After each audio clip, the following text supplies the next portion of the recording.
आइए आगे देखते हैं, अगला पेज हम पढ़ते हैं। और अगला पेज हम लोग जो है मुख्य रूप से पढ़ेंगे एनएडीकरण के बारे में। देखिए एनएडीकरण क्या कहता है, एनसीईआरटी एनएडीकरण को कैसे प्रभावित करता है, इसके बारे में पहले हम चर्चा कर लेते हैं।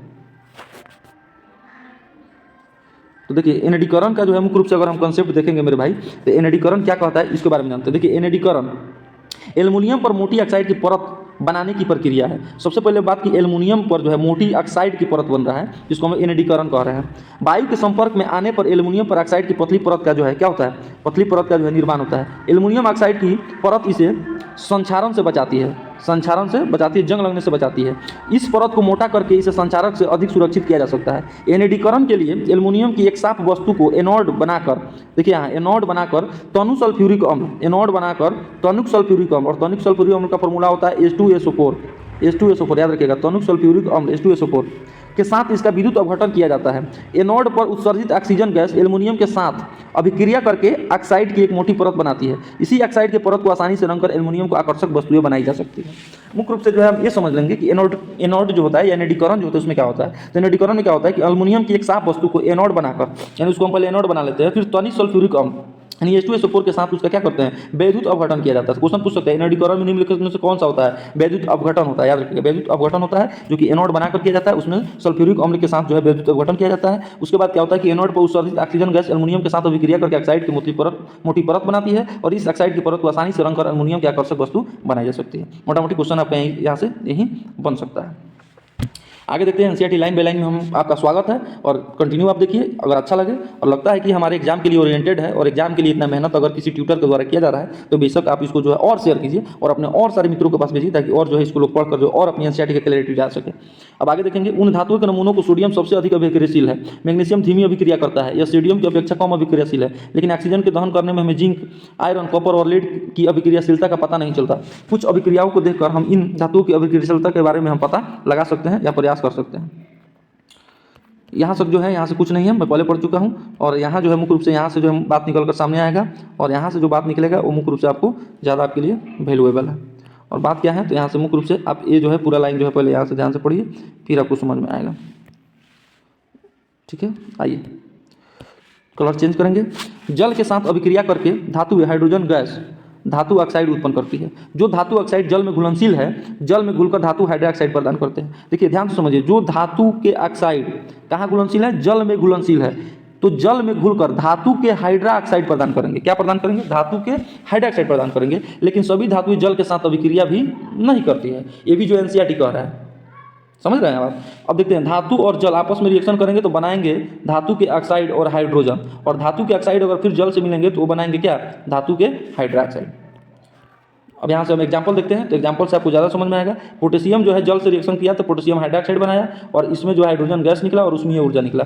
फिर जो आपका सोडियम जो है जल से रिएक्शन किया तो सोडियम हाइड्रोक्साइड बनाया, हाइड्रोजन गैस और उसमें ऊर्जा आया। फिर कैल्शियम जो है जल के साथ रिएक्शन किया तो मुख्य रूप से जो है क्या होगा, कैल्शियम हाइड्रोक्साइड बनाया। कह रहा है कि जल के साथ कैल्शियम की अभिक्रिया थोड़ी धीमी होती है। क्या होती है, थोड़ा धीमी होती है। यहाँ उत्सर्जित ऊष्मा हाइड्रोजन के प्रज्वलित होने के लिए पर्याप्त नहीं होती है। अब क्वेश्चन यहाँ से पूछ सकता है, क्वेश्चन ये पूछ सकता है कि निम्न में से कौन सा रिएक्शन में जो है उत्सर्जित जो है, यहाँ ध्यान से देखिए, उत्सर्जित ऊष्मा जो है हाइड्रोजन के प्रज्वलित होने के लिए पर्याप्त नहीं, यानी हाइड्रोजन जो है इतनी नहीं प्रोड्यूस होता है जितने से जल सके, जैसे जितना से ऐसे प्रज्वलित हो सके।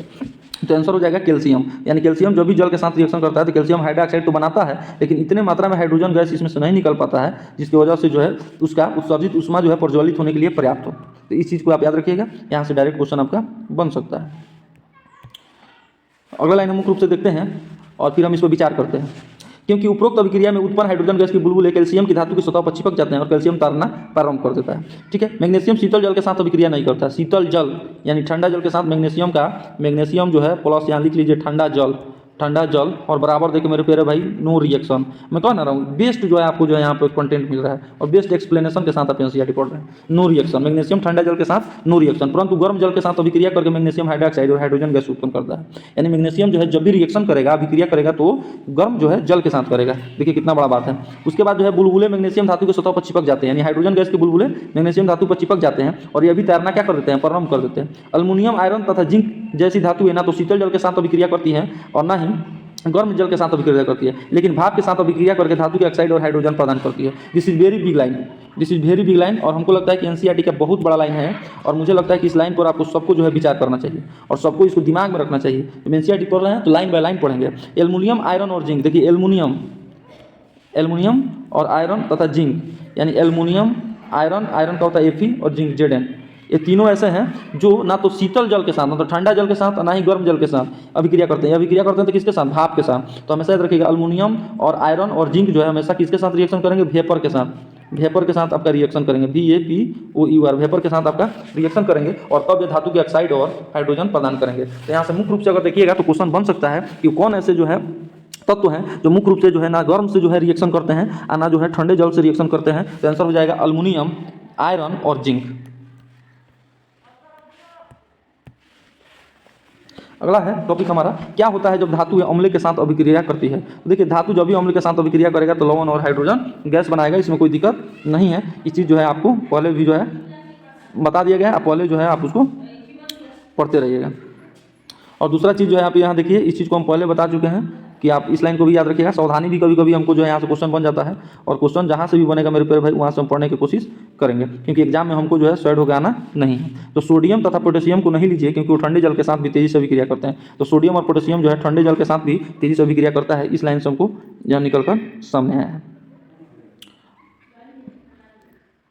आगे हम मुख्य तौर पर इसको देखते हैं। धातुएं नाइट्रिक अम्ल के साथ अभिक्रिया करती है तब हाइड्रोजन गैस उत्सर्जित नहीं करती है। अगर धातुएं जो है नाइट्रिक अम्ल, जिसको हम लोग HNO3, तो HNO3 के साथ अगर जो है कोई भी मेटल मतलब कोई भी धातु जो है अगर रिएक्शन कर रहा है तो मुख्य रूप से जो है वो हाइड्रोजन गैस जो उत्सर्जित नहीं करेगा। तो पहला लाइन हम यहाँ से सीखें, क्योंकि HNO3 एक प्रबल ऑक्सीकारक होता है जो उत्पन्न हाइड्रोजन को ऑक्सीकृत करके जल में परिवर्तित कर देता है। ये हम स्वयं नाइट्रोजन को किसी ऑक्साइड जैसे नाइट्रोजन ऑक्साइड, उसके बाद NO2 में उपचयित हो जाता है। लेकिन मैग्नीशियम जो है Mg, लेकिन मैग्नीशियम और मैग्नीज अतित अणु HNO3 के साथ अभिक्रिया करके हाइड्रोजन गैस क्या करते हैं? उत्सर्जित करते हैं। लेकिन मैग्नीशियम जो होता है और मैग्नीज जो होता है Mn जो होता है वो रिएक्शन करते हैं किसके साथ? HNO3 के साथ। HNO3 के साथ वो रिएक्शन करते हैं। लेकिन अगर आप वहीं ध्यान से देखिएगा तो आपका जो है मेटल जो है HNO3 के साथ अगर रिएक्शन करता है तो कोई भी जो है हाइड्रोजन गैस उत्सर्जित नहीं करता है। लेकिन वही अगर मैग्नीशियम है अपवाद के तौर पर, मैग्नीशियम यहाँ देखिए अपवाद के तौर पर है।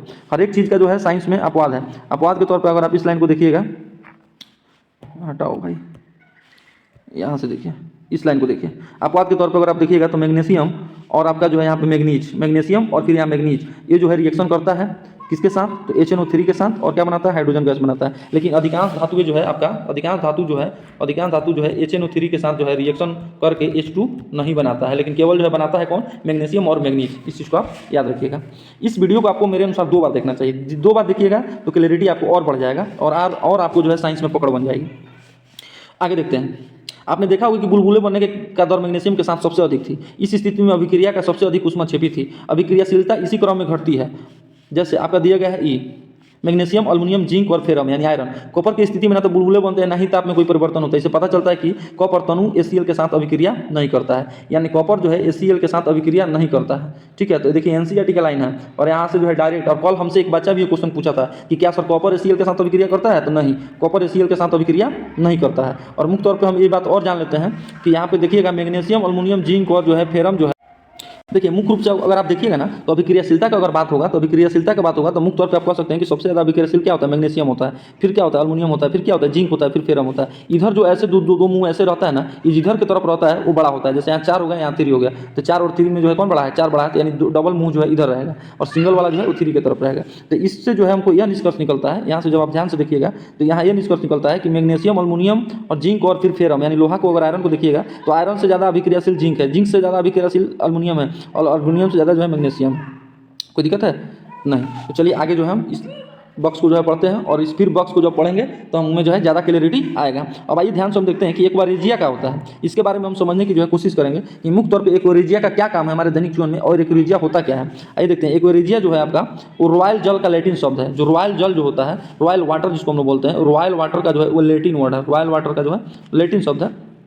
और यह 3.1 में रहता है, 3:1 यानी 3:1 में रहता है। और ये सांद्र हाइड्रोक्लोरिक अम्ल और सांद्र नाइट्रिक अम्ल का जो है ताज़ा मिश्रण होता है, यानी HCl और रेशियो जो है आपका रहता है HNO3 नाइट्रिक अम्ल। और कितना अनुपात में रहता है? 3:1 में रहता है।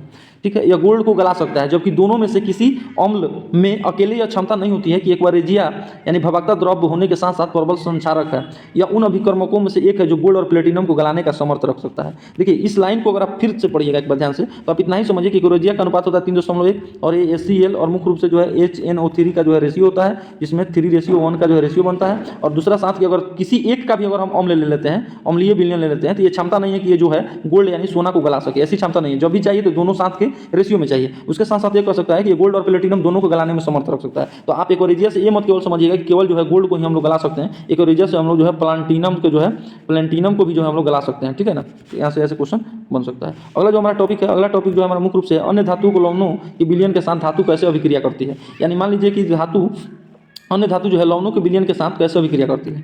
तो आगे हम देख लेते हैं रिएक्शन जो है इसका मुख्य रूप से देखिएगा तो पता चलेगा। इसके पहले जो है एक लाइन है, उस लाइन को हम लोग पढ़ते चलेंगे, क्योंकि लाइन बाय लाइन सीरीज हम लोग पढ़ रहे हैं तो पढ़ना पड़ेगा। अभिक्रियाशील धातु अपने से कम अभिक्रियाशील धातु को उसके यौगिक विलयन या गलित अवस्था में विस्थापित कर देती है। यानी कोई भी अभिक्रियाशील धातु है, अगर उससे कम अगर अभिक्रियाशील कोई धातु है तो उसको विस्थापित कर देती है। पिछले खंड में हमने देखा कि सभी धातुओं की अभिक्रियाशीलता समान नहीं होती है। हमने ऑक्सीजन तथा जल एवं अम्ल के साथ विभिन्न धातुओं की अभिक्रियाशीलता की जांच की, लेकिन सभी धातुएं इन अभिकर्मकों के साथ अभिक्रिया नहीं करता है। इसीलिए हम सभी धातुओं को नमूनों की अभिक्रियाशीलता के अवरोही क्रम में नहीं रख सके। आपने अध्याय 1 में जो विस्थापन अभिक्रिया के दौरान जो है समझा था।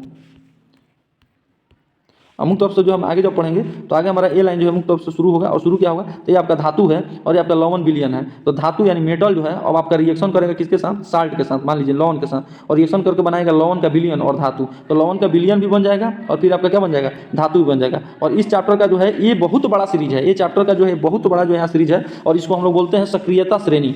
सक्रियता श्रेणी क्या होता है इसके बारे में हम जानेंगे। सक्रियता श्रेणी वह सूची है जिसमें धातुओं की क्रियाशीलता को अवरोही क्रम में व्यवस्थित किया जाता है। विस्थापन के प्रयोगों के बाद जैसे आप क्रियाकलाप 1.9 3.12 देखें, विकसित किया गया जिसे हम लोग सक्रियता श्रेणी के नाम से जानते हैं। अब देखिए सक्रियता श्रेणी में क्या होता है, कौन धातु कितने सक्रियता है, काहे के लिए, तो अभिक्रिया करने के लिए यानी रिएक्शन करने के लिए। जो धातु जितना सक्रिय होगा उतना ही रिएक्शन करेगा, उतना ही रिएक्शन करने के लिए जो है वो आगे बढ़ेगा, यानी रिएक्शन करने के लिए जो है वो तैयार रहेगा। अब आगे जो हम देखते हैं सबसे पहले जो है आपका पोटेशियम है। यहाँ पोटेशियम को ध्यान से देखिए, तो ये सबसे अधिक जो है अभिक्रियाशील धातु है, यानी जो इसका रिएक्शन करने का जो रेट है, वो जो रिएक्शन दर है वो क्या होगा, वो ज़्यादा होगा, रिएक्शन करने का दर ज़्यादा होगा। उसके बाद जो है आपका सोडियम है, फिर आपका कैल्शियम है, फिर आपका मैग्नीशियम है, फिर एल्युमिनियम है, फिर जिंक है, और फिर आयरन है, फिर लेड है, फिर हाइड्रोजन है। और हाइड्रोजन मान लेते हैं हमारा क्या हो जाएगा, तो हाइड्रोजन मान लेते हैं मुख्य तौर पे बेस हो जाएगा, हाइड्रोजन है। तो हाइड्रोजन के जस्ट अगर ऊपर देखेंगे, हाइड्रोजन के अगर जस्ट हम ऊपर देखेंगे मेरे प्यारे भाई, हाइड्रोजन अगर मान लीजिए हमारा अगर बेस हो गया, तो हाइड्रोजन के बेस मतलब समझ रहे हैं, मतलब यहाँ से हम अगर मान लीजिए मानते हैं तो हाइड्रोजन के जस्ट ऊपर देखेंगे तो लेड है, लेड से ज़्यादा किसके, आयरन का, आयरन से ज़्यादा जिंक है, जिंक से एल्युमिनियम का, एल्युमिनियम से मैग्नीशियम, मैग्नीशियम से कैल्शियम का, कैल्शियम से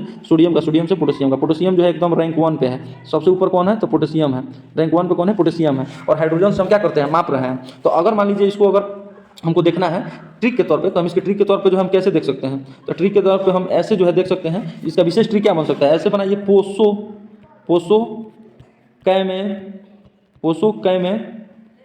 एजी, पोसो कैमे एजी।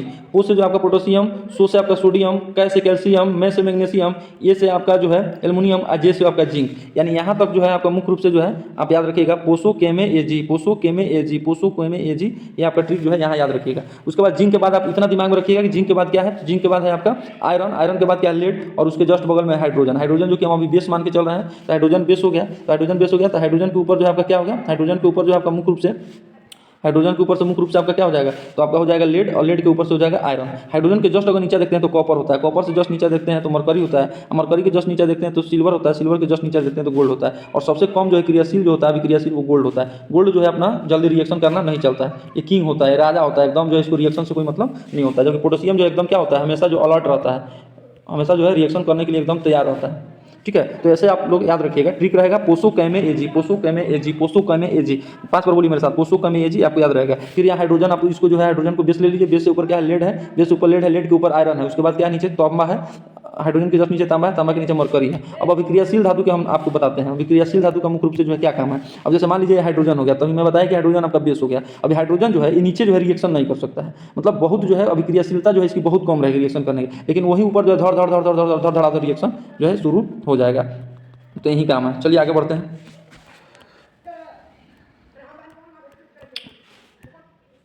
चलिए दोस्तों, आइए हम इस फिगर से जो है समझने का कोशिश करते हैं। देखिए एक फिगर जो है मुख्य रूप से आपका सेल है। जैसे सेल क्या है तो इसके बारे में हम आपको बताते हैं। ठीक है बाबू, स्क्रीनशॉट हो गया, अब तुम जाओ। ठीक है। तो देखिए सेल क्या है इसके बारे में हम बताते हैं। तो आपको सबसे पहले कलर चेंज कर लेते हैं हम, ताकि आपको समझ में। देखिए आपका जब देखिएगा ना, तो मुख्य रूप से जो है इलेक्ट्रॉनिक जब विन्यास, जब आप ध्यान दीजिएगा, जिसको हम इलेक्ट्रॉनिक कॉन्फ़िगरेशन कहते हैं, तो मुख्य रूप से जो है किसी भी जो है धातु का एक सेल होता है। एक जो है क्या होता है, एक सेल होता है, तत्वों का एक सेल होता है, और उस सेल को हम लोग देखेंगे। और सेल क्या होता है, तो चार होता है, के एल एम एन, ये चार को सेल हो गया। तो अब देखिए के हो गया और एल हो गया और एम हो गया और एन हो गया। मुख्य तौर से थोड़ा सा हम जो है आपको 2 मिनट का आप हमको टाइम दीजिए, 2 मिनट आपको ज़्यादा अच्छे से समझाएंगे हम। बस थोड़ा सा कुछ जगह बना ले रहे हैं, 2 मिनट इसलिए मांगे हैं ना, जगह थोड़ा सा बना ले रहे हैं। और जगह में अभी इसको ऐसे इरेज करके जो है ना, इसको ऐसे इरेज करके ही बनाने में जो है हमको सबसे ज़्यादा जो है अच्छा लगता है। एकदम बोर्ड की तरह पूरा जो है एकदम तुरंत हम इसको इरेज करेंगे, और इस पर जो है हम आपको समझाएंगे मुख्य तौर पर क्या होता है क्या नहीं होता है। चलिए पूरा इरेज हो गया, अब हमारा फाइनली बोर्ड बन गया। आइए हम अपना कलर जो है चेंज करते हैं, ब्लैक लेके आते हैं। देखिए मुख्य तौर पे आप जब देखिएगा तो सेल जो है आपका मुख्य रूप से, अच्छा मेरे प्यारे भाई, चलिए देखिए मुख्य तौर पर अब सेल देखिएगा। सेल मतलब होता है कोष। सेल मतलब क्या होता है मेरे प्यारे भाई, कोष होता है, SHE सेल। देखिए सेल जो होता है ना आपका मुख्य रूप से हो जाता है 4 गो। कितना सेल हो जाता है, 4 गो हो जाता है, 4 गो सेल हो जाता है आपका। देखिए पहला हो जाएगा के सेल, दूसरा हो जाएगा एल सेल, तीसरा हो जाएगा एम सेल, और तीसरा हो जाएगा एन सेल। अब इसमें जो है इलेक्ट्रॉन कितने रह सकते हैं, तो इसमें 2 इलेक्ट्रॉन रख सकते हैं। एल में जो है 8 रह सकते हैं, एम में जो है ज़्यादा से ज़्यादा 18 रख सकता है, और एन में जो है आपका 32 रह सकता है। यानी हम कह सकते हैं 2, 8, 18, 32। यानी कोई ऐसा जो है तत्व है, तो उसका अगर इलेक्ट्रॉनिक कॉन्फ़िगरेशन निकालते हैं, तो उसको जो है सेल को, इस सेल को जो है फुलफिल करना क्या होता है, जरूरी होता है। जैसे एग्जांपल के तौर पे हम आपको अब दिखाएंगे। एग्जांपल के तौर पे जो है हम आपको दिखा रहे हैं। जैसे मान लीजिए एग्जांपल के तौर पे अगर हम देखेंगे मुख्य तौर पे, तो अभी हम इसको छोटा छोटा और करके लिख देते हैं आपको। जैसे यहाँ मान लेते हैं इसको 2 बताए हैं, 2, 8, 18, 32। यानी मैक्सिमम इसमें कितना है इलेक्ट्रॉन, एन सेल में 32 इलेक्ट्रॉन, 32 इलेक्ट्रॉन रहेगा। अब जैसे मान लेते हैं सोडियम हो गया, तो सोडियम आता है 11 नंबर पे। आपको जो है hydrogen, helium, lithium, beryllium, boron, carbon, nitrogen, oxygen, fluorine, neon, sodium, magnesium, aluminium, silicon, phosphorus, sulphur, chlorine, argon, potassium, calcium. 20 तत्व का नाम मैं शुरू में ही बोला हूँ, आपको याद रहना चाहिए, तो आप याद रखिएगा। अब इसको जब हम लिखना है तो इसको कैसे लिखेंगे, तो के सेल में अगर हम इसको रखना है, तो के सेल में मैक्सिमम कितना रख सकते हैं, 2। उसके बाद जो है हमको एल सेल में रखना है, तो एल में कितना रख सकते हैं, 8। तो 8 और 2 कितना हो गया, 8 और 2 10 हो गए। लेकिन यहाँ कितना है, 11 है, तो एक तो हमारा भी इलेक्ट्रॉन बच गया। तो एक इलेक्ट्रॉन बच गया, तो एक जो है इसमें आ जाएगा, यानी किसमें आ जाएगा, एम सेल में आ जाएगा। एम सेल में 1 इलेक्ट्रॉन आ जाएगा। तो इस तरीके से जो है मुख्य रूप से जो है हम क्या बोलते हैं, अष्टक बोलते हैं, कि अष्टक पूरा करना, यानी अपने सेल को जो है पूरा करना, अपना सेल को पूरा करना, अष्टक पूरा करना। तो इसमें जो आपका बैलेंस इलेक्ट्रॉन बच गया, यानी 72 जो है कक्ष में जो इलेक्ट्रॉनों की संख्या हो गई, तो कितना हो गई, तो 72 कक्ष में इलेक्ट्रॉनों की संख्या 1 हो गया। उसी तरह अगर मैग्नीशियम देखिएगा तो मैग्नीशियम 12 होगा, तो लिखिएगा 2, 8, 8, 2, 10, 12। तो इसके जो है 72 कक्ष में कितने इलेक्ट्रॉन, 2 इलेक्ट्रॉन। तो 72 कक्ष में जितने इलेक्ट्रॉन होता है वो उतना जो है क्या बनाता है, चार्ज बनाता है। जैसे सोडियम है तो Na है, तो 1 इलेक्ट्रॉन है तो Na+। उसके बाद मैग्नीशियम है, तो लास्ट में जो है कितने इलेक्ट्रॉन है, तो 2। तो मैग्नीशियम पर Mg पर 2+, ऐसे लिखा है। बात समझ में आया। तो इस तरीके से जो है फाइनली जो है किसी भी जो है चैप्टर का जो है सेल जो है हम समझते हैं, उसके बारे में समझते हैं। वही चीज़ जो है यहाँ पे कंप्लीट जो है आपको फिगर में दे रखा है, और विशेष जो है इस चीज़ से जो है इस जो है डायमेंशन जो है से हम लोग मुख्य रूप से समझ सकते हैं। देखिए इसको समझने के लिए उत्कृष्ट गैस है हियॉन, helium, neon, argon, krypton, xenon, radon, ये उत्कृष्ट गैस है। तो इसमें जो है आपका ये देखिए मुख्य रूप से उत्कृष्ट गैस है। और हीलियम जो है आपका दूसरा नंबर पे आता है, तो जो है के सेल में कितना चाहिए, मैक्सिमम 2 चाहिए, तो 2 हो गया, इसका अष्टक पूरा हो गया। नियॉन जो है 10 नंबर पे आता है, इसका परमाणु संख्या, परमाणु क्रमांक 10 पे आता है, और इसको 10 चाहिए। तो यहाँ देखिए के में जो है मैक्सिमम 2 इलेक्ट्रॉन चाहिए, तो 2 ही है, और एल में मैक्सिमम 8 इलेक्ट्रॉन, तो 8 ही है। उसी तरह आर्गन 18 पर आता है, तो 18 पर के में जो है मैक्सिमम इलेक्ट्रॉन 2 होना चाहिए, एल में जो है मैक्सिमम इलेक्ट्रॉन 8 होना चाहिए। लेकिन इसमें जो है मैक्सिमम कितना है, 18 है। लेकिन मान लीजिए इलेक्ट्रॉन है नहीं, तो यहाँ कितना इलेक्ट्रॉन है, 8 ही है। तो ऐसे जो है हम लोग देख सकते हैं, ऐसे जो है हमारा जो है अष्टक नियम जो है काम करता है, और ऐसे हम लोग सेल में जो है मुख्य रूप से जो है डिवाइड करने का क्या करते हैं, काम कर सकते हैं। जैसे आप यहाँ देखिएगा मुख्य रूप से अल्युमिनियम का जो परमाणु क्रमांक 13 होता है, अब जब इसको सेल में भरना शुरू कीजिएगा तो पहला सेल के सेल में 2 होगा, एम सेल में 8 होगा, एल में 8 होगा, एम में जो है 3 हो गया, क्योंकि 8 2 3 13 पर आता ही है, 13 को भरिए गया तो आपका खाली रह गया। तो ऐसे जो है इसका सेल को जो है हम लोग डिस्ट्रीब्यूशन करने का काम करते हैं। अब देखिए विपरीत आवेश होने के कारण सोडियम तथा क्लोराइड आयरन परस्पर आकर्षित होते हैं तथा मजबूत स्थिर वैद्युत बल में बांधकर सोडियम क्लोराइड के रूप में उपस्थित होते हैं। ध्यान देने योग्य बात है, सोडियम क्लोराइड अणु के रूप में नहीं पाया जाता है। जो सोडियम क्लोराइड है वो अणु के रूप में नहीं पाया जाता है। देखिए एनसीईआरटी पढ़ने पर ही आपको ये सब बात निकलेगा, बल्कि यह विपरीत आयनों के समूह होता है। अब देखिए जैसे सोडियम देखेंगे तो एन है, तो इसको बांटेंगे तो 2, 8 जो है आपका जो नेक्स्ट सेल है उसमें 1 आ जाएगा। 1 इलेक्ट्रॉन जो है ये त्याग किया, 1 इलेक्ट्रॉन जो है क्या किया, त्याग किया, दिया, तो 1 इलेक्ट्रॉन दिया, तो यानी इस पर जो है 1+ जो है होगा। देखिए इलेक्ट्रॉन का अगर त्याग कर रहे हैं तो आपका जो है मुख्य रूप से प्लस बनेगा, इलेक्ट्रॉन ग्रहण कर रहे हैं तो इस पर जो है मुख्य रूप से आपका क्या बनेगा, माइनस बनेगा, यानी ऋणायन बनेगा। आगे बढ़ते हैं। सॉरी, देखिए सोडियम क्लोराइड का निर्माण जो है कुछ जो है इस सेल के नियम से जो है किया गया है, और इसको हम आपको समझा देते हैं कैसे किया गया है। देखिए सोडियम इसमें से आपने 1 इलेक्ट्रॉन जो है इसको दिया, तो क्लोरीन जो है मुख्य रूप से जो है इसका क्या हो गया, 1 इसमें मिल गया, तो ये टोटल जो है क्लोरीन के जो है लास्ट में कितने होते हैं, क्लोरीन के लास्ट में 7 जो होते हैं, क्योंकि क्लोरीन 17 नंबर पाता है तो 7 होते हैं, और एक इससे लिया तो ये हो गया 288, यानी इसका साथ में एक सोडियम का इलेक्ट्रॉन जुड़ गया तो इसका हो गया 288, यानी लास्ट में इसका कितना इलेक्ट्रॉन हो गया 8 इलेक्ट्रॉन, और इस प्रकार से रिएक्शन किया और ये बनाया NaCl। इस प्रकार से जो है ये कुछ काम करते हैं। उसी तरीके से यहाँ देखिए मैग्नीशियम जो है अपना मुख्य रूप से जो मैं अभी बताया हूँ आगे, 2 इलेक्ट्रॉन अपना क्या कर रहा है, 2 इलेक्ट्रॉन आपका जो है लूज कर रहा है, यानी दे रहा है। तो 2 इलेक्ट्रॉन अगर दे रहा है तो 2 इलेक्ट्रॉन दे रहा है, तो इसीलिए इस पर मैग्नीशियम पर जो है 2 प्लस हो जाएगा, और यहाँ दिखाया जाएगा कि 2 इलेक्ट्रॉन ये जो है दिया, ठीक है। और जो लेगा उस पर क्या हो जाएगा, माइनस हो जाएगा। जैसे देखिए क्लोरीन जो है इसमें क्या लिया है कि 1 इलेक्ट्रॉन लिया है, किस मैग्नीशियम से 1 इलेक्ट्रॉन लिया, इसीलिए क्लोरीन जो है माइनस हो गया, यानी क्लोरीन पर जो है आपका ऐसे माइनस का बॉन्ड रहता है, यानी क्लोरीन ऋणायन बताता है, ऐसे समझिए आप। आयनिक यौगिक के गुणधर्म के बारे में हम लोग जानते हैं। आयनिक यौगिक जो है गुणधर्म कैसे होते हैं, तो आयनिक यौगिक का गुणधर्म देखिए, उसका गलनांक और क्वथनांक जो है मुख्य रूप से समझिए। जैसे NaCl जो है जिसको हम लोग कॉमन साल्ट के नाम से जानते हैं, साधारण नमक, इसका गलनांक 274 होता है, क्वथनांक 1686 होता है। उसके बाद में लिथियम क्लोराइड को अगर देखिएगा तो 887 इसका गलनांक होगा, और इसका क्वथनांक जो है 1600 होगा, याद रखिएगा। उसके बाद जो है कैल्शियम क्लोराइड को देखिएगा तो इसका गलनांक 245 हो जाएगा, और उसका जो है क्वथनांक जो है 1900 हो जाएगा। कैल्शियम ऑक्साइड को देखिएगा तो इसका गलनांक 2850 हो जाएगा, क्वथनांक 3150 हो जाएगा। मैग्नीशियम क्लोराइड को देखिएगा तो इसका गलनांक जो है 981 हो जाएगा, और इसका क्वथनांक जो है 1685 होगा। इसमें मुख्य रूप से आप याद रखिएगा CaCl2 का और MgCl2 का और NaCl का, ये तीनों से क्वेश्चन पूछ सकता है। NaCl से जो है आपका मुख्य रूप से NaCl का गलनांक कितना हो जाएगा, 274 हो जाएगा, और आपका जो है क्वथनांक हो जाएगा 1686। उसके बाद कैल्शियम क्लोराइड का हो जाएगा 245, और ये हो जाएगा 1900 क्वथनांक। उसके बाद मैग्नीशियम क्लोराइड का हो जाएगा 981 या 1685। तो ये थोड़ा सा ज़्यादा कॉमन हो जा रहा है, मुख्य रूप से देखिएगा तो ज़्यादा कॉमन हो जा रहा है, 981 या मुख्य तौर से 1685, तो आपको मैग्नीशियम क्लोराइड का याद रह सकता है।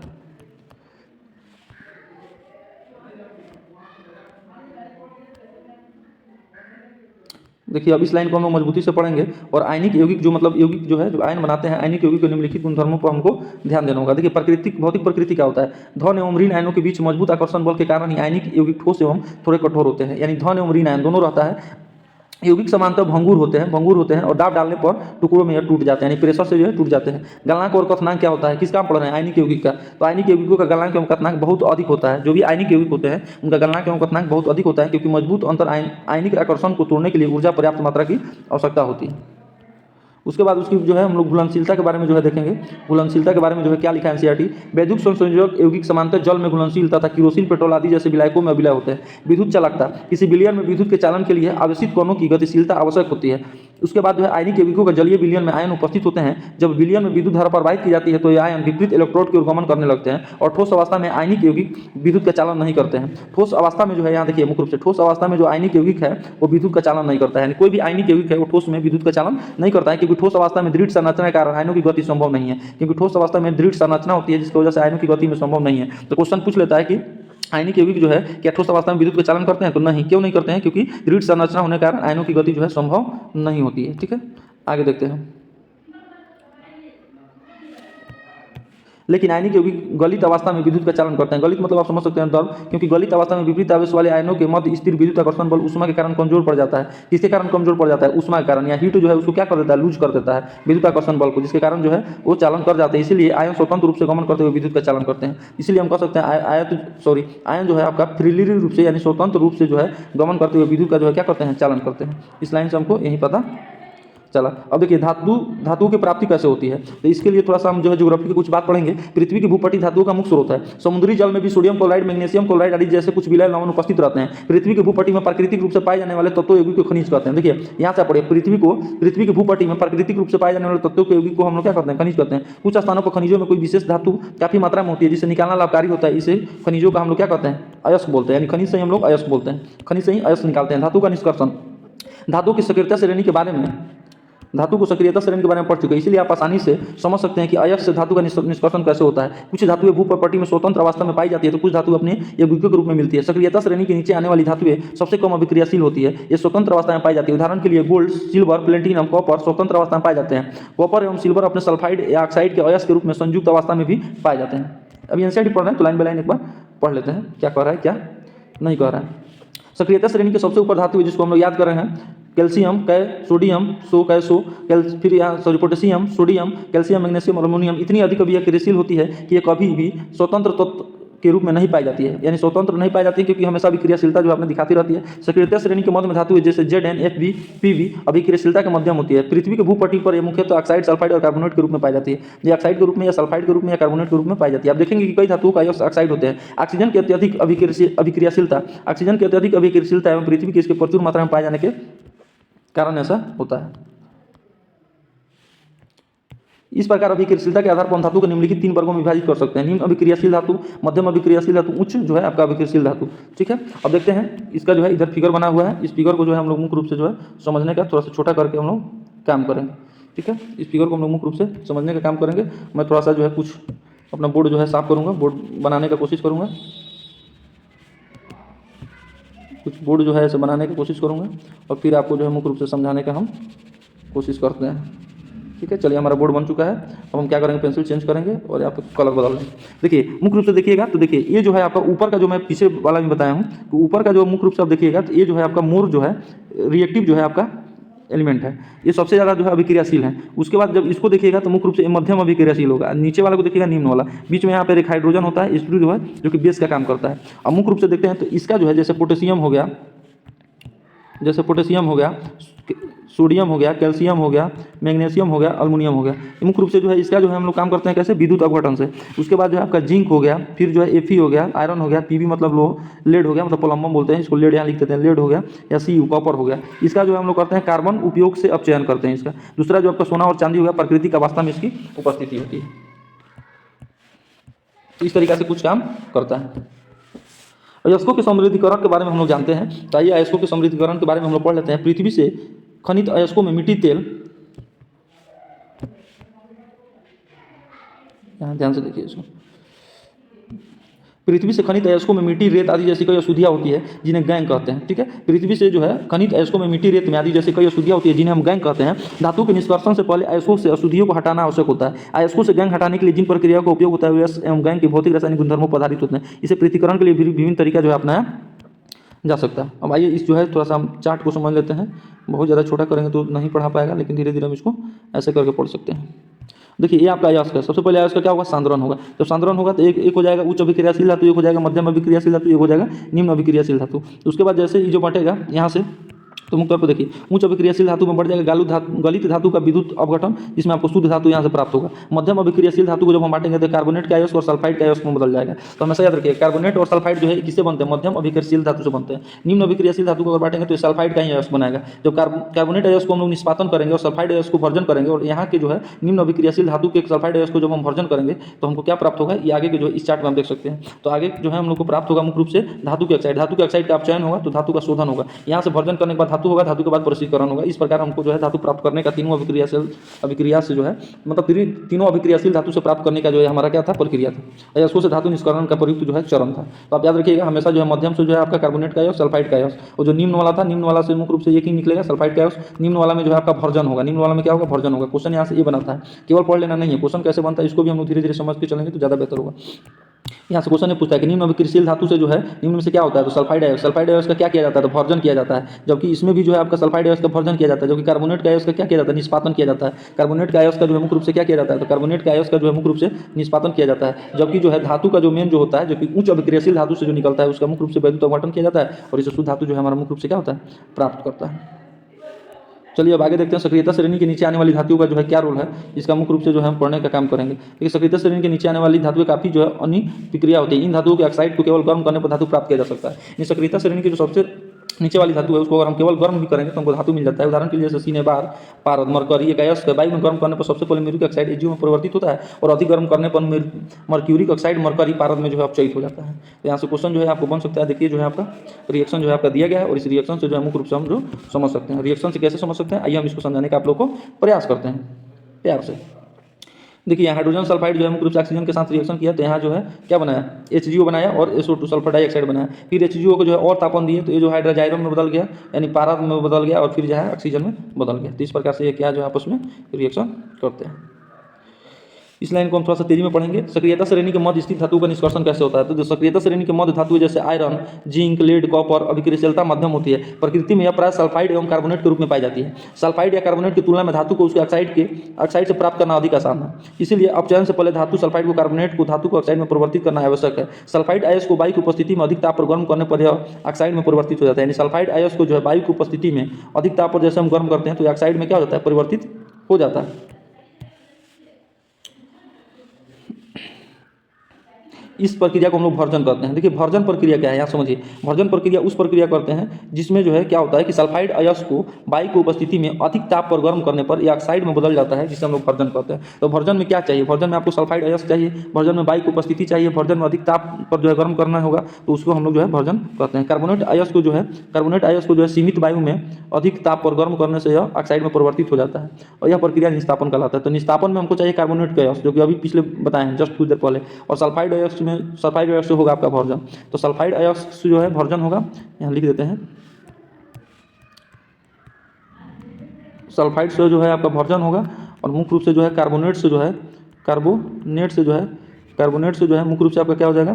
कार्बोनेट अयस्क से जो है मुख्य रूप से आपका निस्तापन होगा।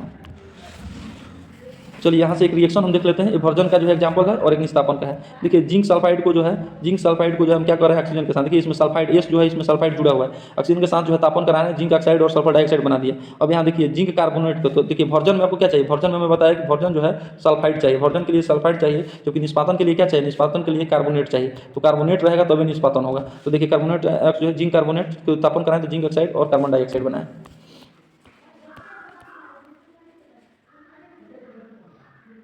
चलिए अगला लाइन जो है यहाँ से पढ़ते हैं। अगला लाइन है कि कार्बन का उपयोग कर धातु के ऑक्साइड को धातु का अपचयन करने के अलावा विस्थापन अभिक्रिया में भी उपयोग किया जाता है। देखिए कार्बन जो कोयला है उसका उपयोग तो हम लोग धातु के ऑक्साइड में धातु में अपचयन करने के लिए करते हैं, साथ साथ विस्थापन की अभिक्रिया में भी उपयोग किया जाता है। अत्यधिक अभिक्रियाशील धातु है जैसे सोडियम, कैल्शियम, एल्युमिनियम आदि को अपचायक के रूप में उपयोग किया जाता है, क्योंकि निम्नलिखित अभिक्रियाशीलता को धातु को उनके यौगिकों से विस्थापित करते हैं। उदाहरण के लिए जब मैग्नीज डाइऑक्साइड को एल्युमिनियम चूर्ण के साथ गर्म किया जाता है तो निम्नलिखित अभिक्रिया होती है। देखिए मैग्नीज डाइऑक्साइड को एल्युमिनियम के साथ जब रिएक्शन कराया गया तो आपका जो है क्या बना? मैग्नीज बना, उसके बाद में जो है एल्युमिनियम ऑक्साइड बना और उसके बाद में फिर जो है उष्मा बना।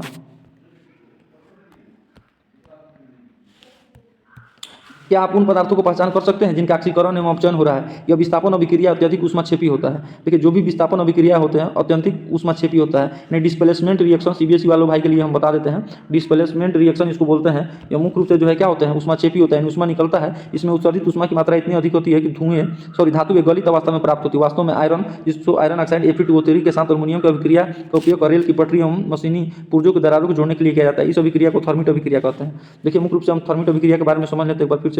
थर्मिट अभिक्रिया क्या है इसके बारे में समझते हैं। देखिए थर्मिट अभिक्रिया क्या होता है कि जब आयरन जो है आयरन ऑक्साइड जिसको हम लोग Fe2O3 बोलते हैं को अल्युमिनियम के साथ अभिक्रिया किया जाता है तो रेल की पटरी और मशीनी पुर्जों को दरारों जोड़ने के लिए किया जाता है। इस अभिक्रिया को हम लोग थर्मिट अभिक्रिया कहते हैं और थर्मिट अभिक्रिया मुख्य रूप से यही है। तो कभी कभी क्वेश्चन पूछ देता है निम्नलिखित में से कौन सी थर्मिट अभिक्रिया है? तो थर्मिट अभिक्रिया यही है। Fe2O3 को हम लोग यानी जो है फेरिक ऑक्साइड को हम लोग मुख्य रूप से आयरन ऑक्साइड को जो है मुख्य रूप से जो है हम रिएक्शन करा रहे हैं किसके साथ? अल्युमिनियम के साथ। तो बन रहा है यहाँ पे आयरन और फिर अल्युमिनियम ऑक्साइड और फिर उष्मा बन रहा है, जिसका उपयोग रेल की पटरियों को जोड़ने के लिए काम किया जाता है। तो यही जो है याद रखिएगा। तो इसमें जो है थर्मिट जो है अभिक्रिया में कौन कौन भाग लेगा? थर्मिट अभिक्रिया में आपका जो है आयरन ऑक्साइड भाग लेगा, अल्युमिनियम भाग लेगा, उसके बाद में फिर आयरन बनेगा, फिर अल्युमिनियम ऑक्साइड बनेगा, फिर उष्मा बनेगा।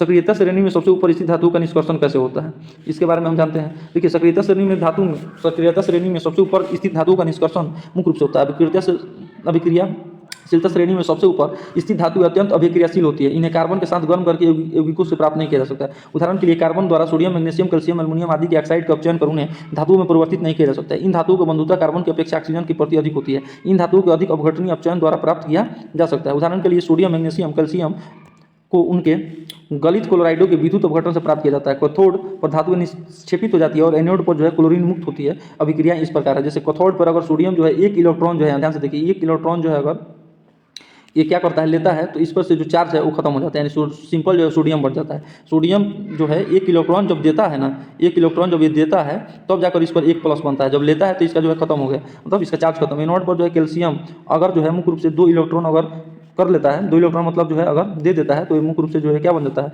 ये क्लोराइड बन जाता है, Cl2 बन जाता है। उसी तरीके से कह रहा है कि इस प्रकार एल्युमिनियम ऑक्साइड के विद्युत अपघटनीय अपचयन से एल्युमिनियम प्राप्त किया जा सकता है। यानी एल्युमिनियम ऑक्साइड को जो है मुख्य रूप से हम कैसे प्राप्त करेंगे? तो विद्युत अपघटन से प्राप्त करेंगे तो हमको एल्युमिनियम प्राप्त हो सकता है। एल्युमिनियम ऑक्साइड को हम लोग विद्युत अपघटन में जब रखेंगे, विद्युत अपघटन जब करेंगे तो हमको एल्युमिनियम प्राप्त होता है। धातुओं का परिष्करण के बारे में हम जो है मुख्य रूप से यहाँ मोटा मोटी जानने का काम करेंगे। देखिए धातुओं का परिष्करण क्या होता है, मुख्य रूप से विद्युत अपघटनीय परिष्करण, इसके बारे में हम लोग जानते हैं। जैसे copper, zinc, tin, nickel, silver, gold आदि जैसी अनेक धातुओं का परिष्करण विद्युत अपघटन द्वारा किया जाता है। तो बड़ा कर लेते हैं, ज़्यादा समझ में आए।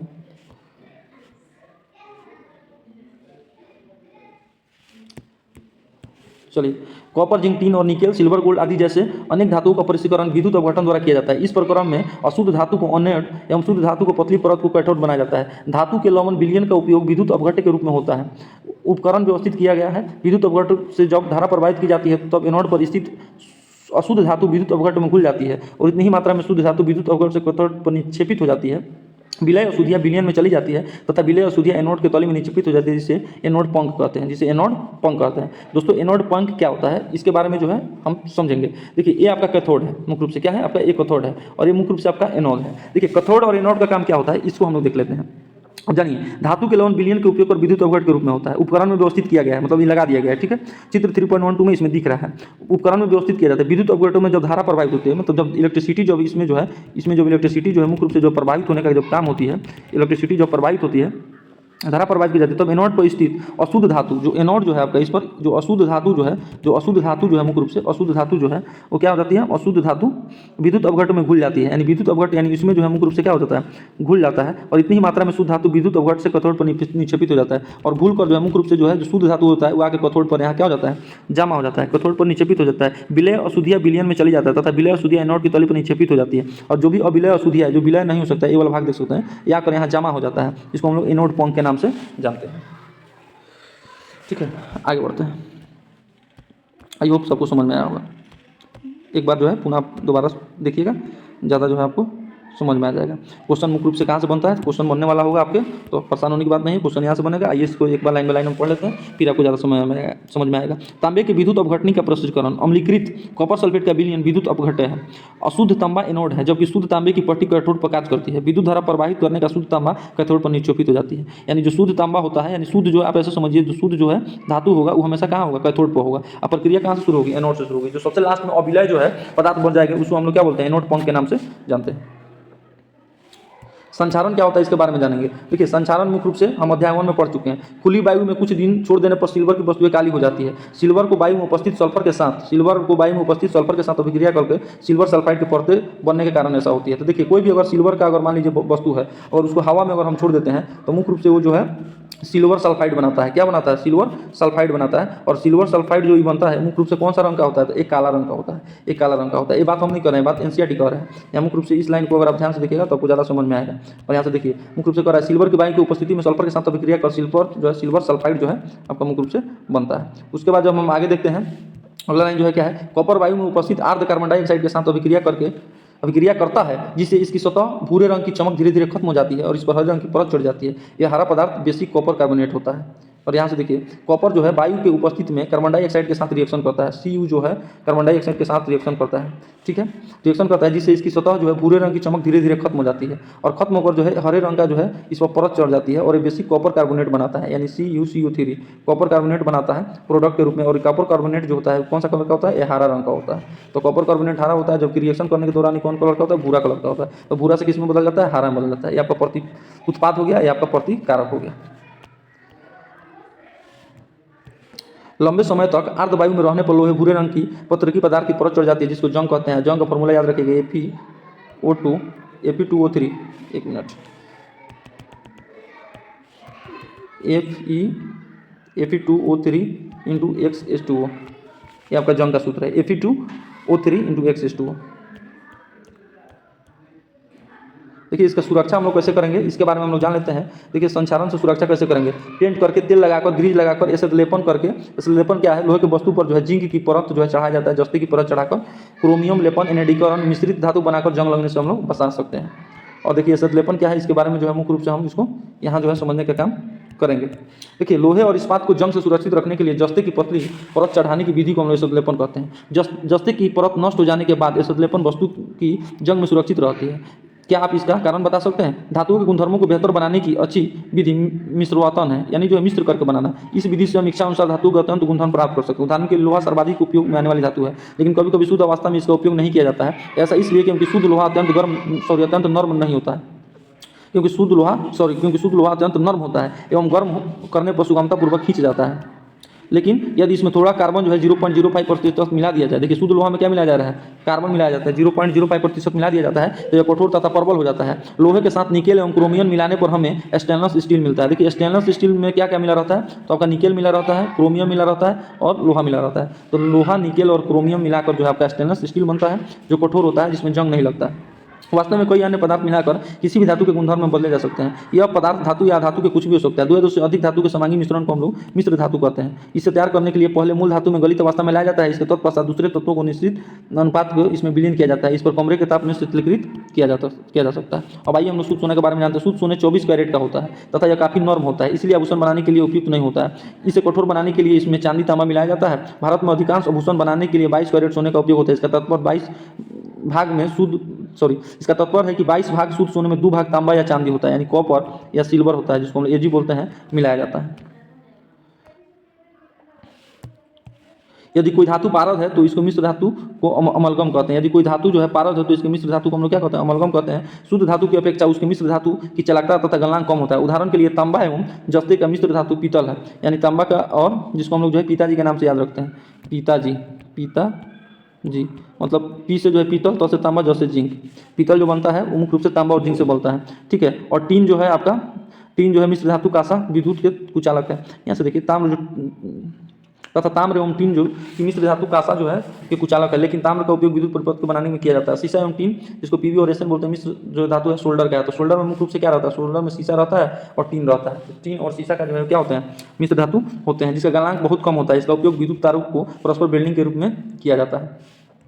आइए जो अगला लाइन देखते हैं, प्राचीन भारतीय धातुक्रम का चमत्कार। लगभग 1600 ईसा पूर्व में भारत के लौह कर्मियों ने दिल्ली में एक लौह स्तंभ बनवाया। उन्होंने जंग से लोहे को बचाने के लिए एक विधि विकसित की। इस स्तंभ की जघनता से प्रतिरोधकता का अवलोकन विश्व के कई वैज्ञानिक कर चुके हैं। यह स्तंभ कुतुब मीनार के निकट स्थित है। यह लौह स्तंभ 8 मीटर ऊंचा है, यानी जो आपका लौह स्तंभ है कितना मीटर ऊंचा है? 8 मीटर ऊंचा है, और इसका जो है भार जो है लगभग 4000 kg है, 6 टन है। हमने क्या सीखा इस पर जो है चर्चा कर लेते हैं, क्योंकि लास्ट का समरी है, इसको हम लोग को पढ़ लेना जरूरी है। तत्वों को धातु एवं अधातु के रूप में वर्गीकृत किया जा सकता है, बिल्कुल किया जा सकता है। धातुएं तन, आघातवर्ध, चमकीली, उष्मा तथा विद्युत के सुचालक होती है। पारद के अलावा सभी धातुएं कमरे के ताप पर ठोस होती है। कमरे के ताप पर जो है एकमात्र जो है धातु है उसका नाम है पारद, यानी मरकरी। आगे देखते हैं, धातुएं विद्युत धनात्मक तत्व होते हैं, क्योंकि यह धातुओं को इलेक्ट्रॉन देकर स्वयं धन आयन में परिवर्तित हो जाते हैं। ऑक्सीजन के साथ संयुक्त होकर धातुएं क्षारकीय ऑक्साइड बनाते हैं। एल्युमिनियम ऑक्साइड एवं जिंक ऑक्साइड क्षारकीय ऑक्साइड एवं अम्लीय ऑक्साइड दोनों गुणधर्म प्रदर्शित करते हैं। इन ऑक्साइड को वैधर्मी ऑक्साइड कहते हैं, किसको? एल्युमिनियम को और जिंक के ऑक्साइड को। जल एवं तनु अम्लों के साथ विभिन्न धातुओं की अभिक्रियाशीलता भिन्न भिन्न होती है। अभिक्रियाशीलता के आधार पर अवरोही क्रम में व्यवस्थित सामान्य धातुओं की सूची इस प्रकार से बनाया जाता है, जिसे हम लोग सक्रियता श्रेणी के नाम से जानते हैं। सक्रियता श्रेणी में हाइड्रोजन ऊपर स्थित धातुएं तनु अम्ल से हाइड्रोजन को विस्थापित कर देती है। अधिक अभिक्रियाशील धातुएं अपने से कम अभिक्रियाशील धातुओं को उसके लवण विलयन से विस्थापित कर सकती है। प्रकृति में धातुएं स्वतंत्र अवस्था में या अपने के रूप में पाई जाती है। अवश्य धातु का निष्कर्षण एवं उसका परिष्करण कर उपयोगी बनाने की प्रक्रम को हम लोग धातुक्रम कहते हैं। धातुक्रम जो याद रखिएगा, यश से धातु का निष्कर्षण तथा उसका परिष्करण कर उपयोगी बनाने के प्रक्रम को हम लोग क्या कहते हैं? धातु कहते हैं। मुख्य रूप से देखिएगा तो 2 या 2 से अधिक धातु अथवा एक धातु या एक अधातु के समांगी मिश्रण को हम लोग क्या कहते हैं? मिश्र धातु कहते हैं। लंबे समय तक आर्द्र वायु के संपर्क में रखने से लोहा कुछ धातुओं की सतह संचारित हो जाती है। इस परिघटना को हम लोग संचारण कहते हैं, यानी जंग लगना कहते हैं, ठीक है। अधातुओं के मुख्य रूप से देखिए, अधातुओं के गुणधर्म में धातुओं के विपरीत होते हैं और यह अनागत वर्ध तथा तन होते हैं। ग्रेफाइट के अलावा सभी अधातुएं उष्मा में विद्युत का कुचालक होते हैं। ग्रेफाइट एकमात्र ऐसा धातु है जो विद्युत का चालक होता है। उसके बाद लाइन है, अधातुएं विद्युत ऋणात्मक तत्व होती है, क्योंकि धातुओं के साथ अभिक्रिया में इलेक्ट्रॉन ग्रहण कर ऋण अवस्थित आयन बनाती है। अधातु ऑक्साइड बनाती है और जो अम्लीय और उदासीन होती है। अधातु जो है ऑक्साइड बनाती है जो कि अम्लीयता होता है, और क्षार जो है धातु जो है क्षारीय ऑक्साइड बनाती है जो कि मतलब क्षारीय होता है। अगला लाइन, अधातुएं तनु अम्लों से हाइड्रोजन के साथ विस्थापन नहीं करती है या हाइड्रोजन के साथ अभिक्रिया करके हाइड्राइड बनाती है। जो भी अधातु है वो हाइड्रोजन के साथ विस्थापन नहीं करती है, यानी डिस्प्लेस नहीं करती है, वो हाइड्रोजन के साथ अभिक्रिया करके हाइड्राइड बनाती है। क्या बनाती है? हाइड्राइड बनाती है। इस प्रकार जो अभ्यास है, तो अगर जो है यहाँ तक अगर आप आए हुए हैं तो मेरे प्यारे भाई, आप इस चैनल को सब्सक्राइब कर दीजिए, क्योंकि बहुत मेहनत लगता है वीडियो बनाने के लिए। तो आप इसको जो है मुख्य रूप से हम कहेंगे लाइक कर दीजिए और सब्सक्राइब कर दीजिए, और आप कमेंट करके हमको बताइए सब्सक्राइब CRIBE सब्सक्राइब कर दीजिए और मुख्य रूप से आप हमको कमेंट करके जो है आप निम्नलिखित में 2 क्वेश्चन का उत्तर बताइए और ये आपका 2 क्वेश्चन यहाँ पर रह गया। 2 क्वेश्चन का आप हमको उत्तर बताइए। पहला क्वेश्चन आपका यहाँ है, आप इसको पढ़ लीजिए और दूसरा क्वेश्चन यहाँ है और दोनों का उत्तर जो है हम आपसे उम्मीद रखते हैं कि आप जो है कमेंट में हमको करके बताएंगे। आज के लिए इतना ही, मिलते हैं फिर नेक्स्ट वीडियो में।